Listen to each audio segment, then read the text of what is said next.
All right, it's 1:30. Let's go ahead and call the meeting to order.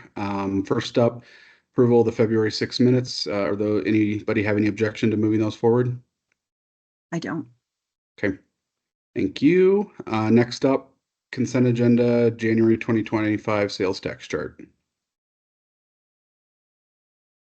Great. Good afternoon, committee. My name is Bill Levine. I work in the budget office and here to talk to you about sales tax collections for January.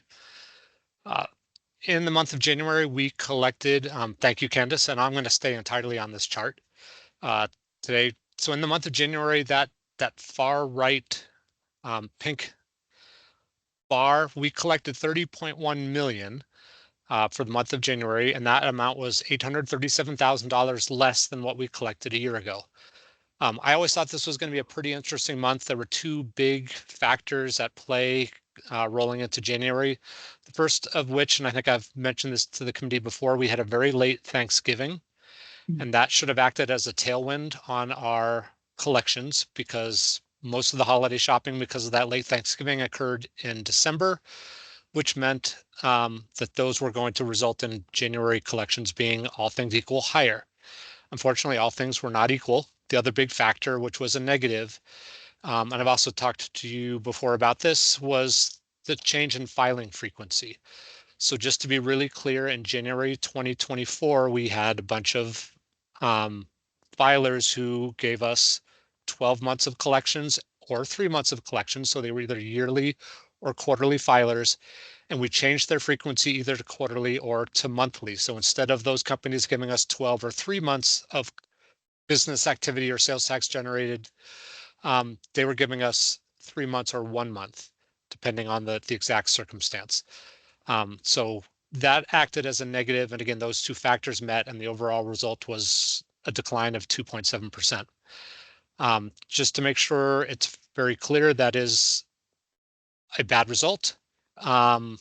We assumed in the budget that sales tax was going to grow this year by 4.5%. So we are starting behind the 8 ball when you don't achieve that 4.5% and instead have minus 2.7. We're behind. So I do want to be very clear about that's unfortunate. If you ask me a different question, so well, I actually am interested in these not from the revenue standpoint, but I just want to know how are our companies doing for sales. So what might things have looked like if you normalize or check out that change in filing frequency? If you ask me that question, I do have something of an answer, which is I track roughly 200 of the top taxpayers, and those companies are not, they're very big. Those are not companies who switched their filing frequency. Those were all monthly payers due to their size. And so my top 200 for January grew by about 7%. So again, if you're asking how did retail sales do, I would use that as a proxy for roughly how much retail sales grew, at least with our large companies, and they represent most of the sales, about 80% when I count my top 200, which is a rough 200 to be clear. Those all grew by about 7%. So again, just to say that retail sales are doing relatively well. Revenues 1 month in, not quite so much. Another piece of good news, or two more pieces of good news just to close it out. We should be getting very close to the end of me talking about changes in filing frequency and having to explain these odd patterns that you see in front of you where every 3rd month is down. Since we're now about a year into that change, we should see that normalize. So very happy to stop talking about that as soon as possible and see numbers that are a little more representative of how things are really going. Final piece of good news. So again, I don't want to overshadow how bad sales tax was. We were behind the 8 ball.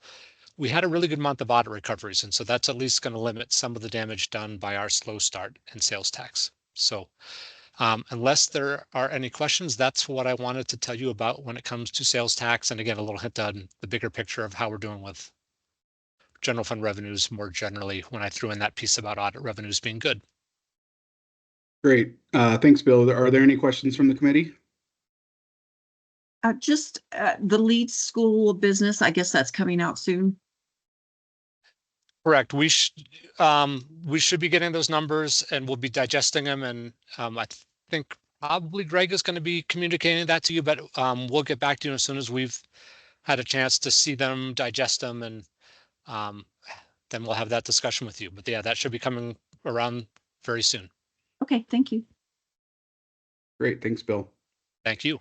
Ryan Lance, 2025 employee policy book revisions. Look like there's not much, but is there anything that you want to talk about on that?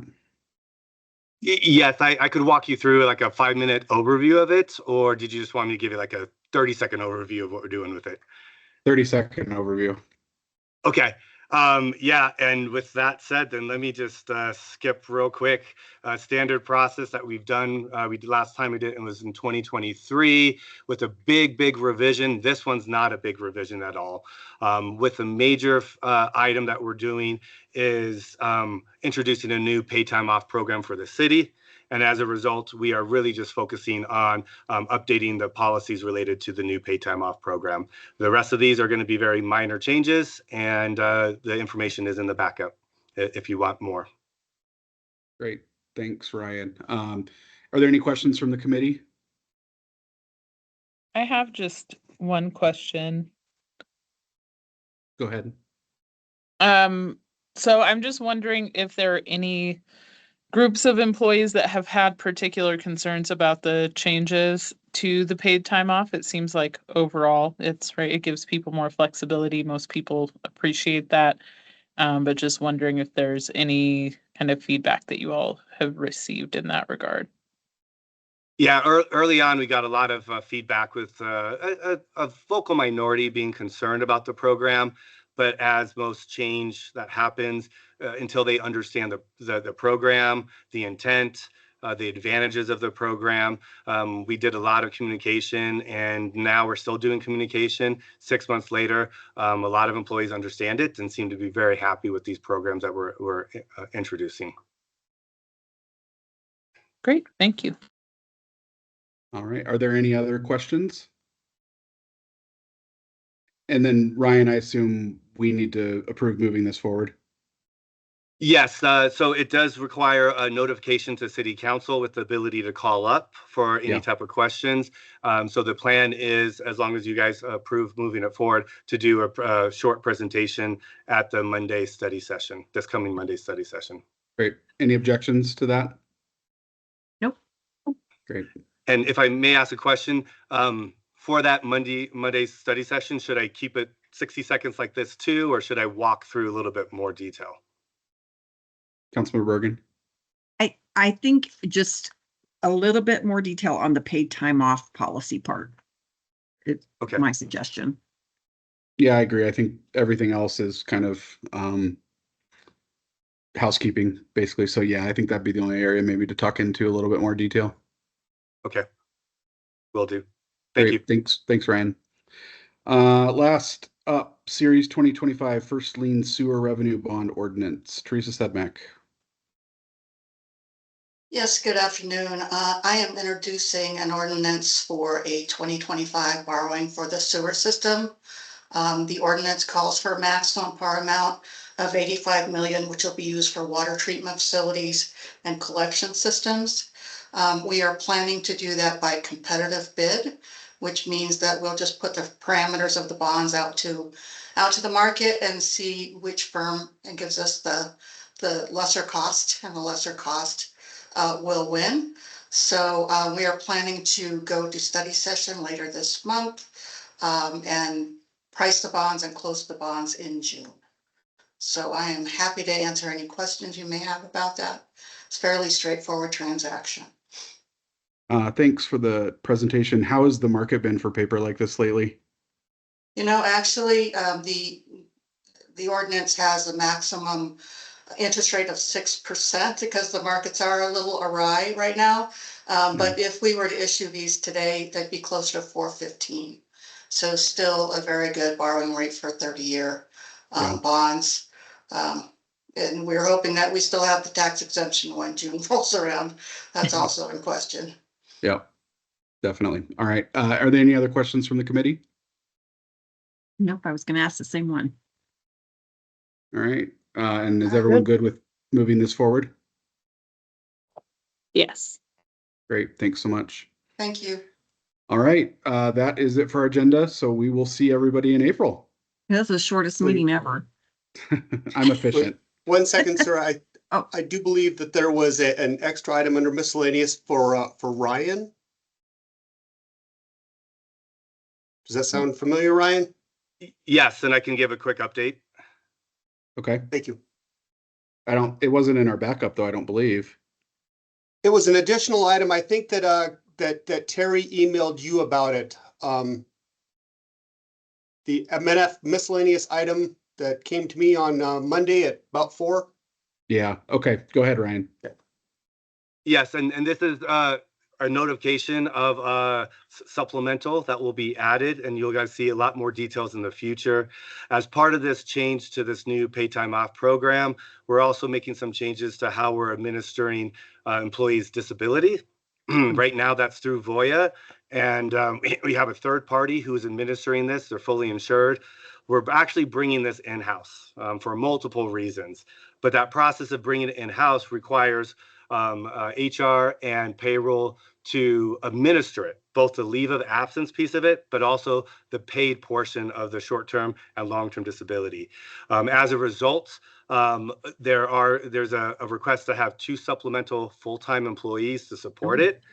It will be not only funded with the savings of bringing it in-house, but we are projecting to see cost savings overall. So we're not paying third-party company fully insured a large amount of money. We're bringing it in-house. These positions will be paid by us bringing it in-house, and there'll be additional savings on top of it by bringing it in-house. So kind of wanted to give you guys a heads up of that supplemental that you'll see a bit more details, but I'm happy to answer any questions right now. Go ahead. Yeah, can you, when you bring this forward, I guess it's going to go to study session. Can you have the amount of savings? Yes, we'll definitely have that. We have some preliminary data. It's a little bit hard to pin down the exact savings numbers, but it is a substantial amount of savings. Okay, and that would include FTE salary plus benefits in Correct, that analysis? yes. Okay, all right, thank you. Councilmember Coombs, did you have a question? Councilmember Bergan's follow-up covered it. I just wanted to make sure that it included benefits. Great. All right. Thanks, Ryan. All right, thank you. Appreciate it. See everybody next month. Thank you. Bye. Take care, everybody. Bye. Bye.